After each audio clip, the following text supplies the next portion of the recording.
যুক্তরাষ্ট্রের আইডাহো অঙ্গরাজ্যে আয়োজিত একটি বিমান প্রদর্শনীতে মাঝ আকাশে মুখোমুখি সংঘর্ষে জড়িয়ে পড়ে মার্কিন নৌবাহিনীর দুটি অত্যাধুনিক যুদ্ধবিমান।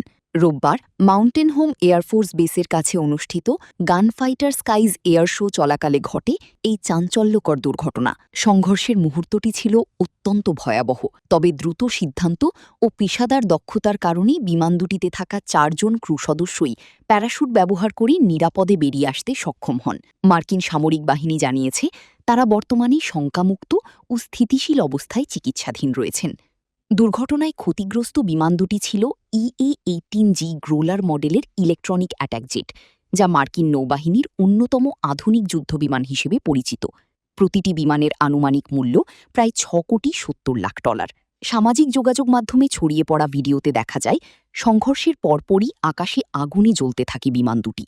ঘটনার পর নিরাপত্তার স্বার্থে বিমান প্রদর্শনীর বাকি কার্যক্রম তাৎক্ষণিকভাবে বাতিল করা হয় এবং পুরো সামরিক ঘাঁটি সাময়িকভাবে বন্ধ ঘোষণা করা হয়।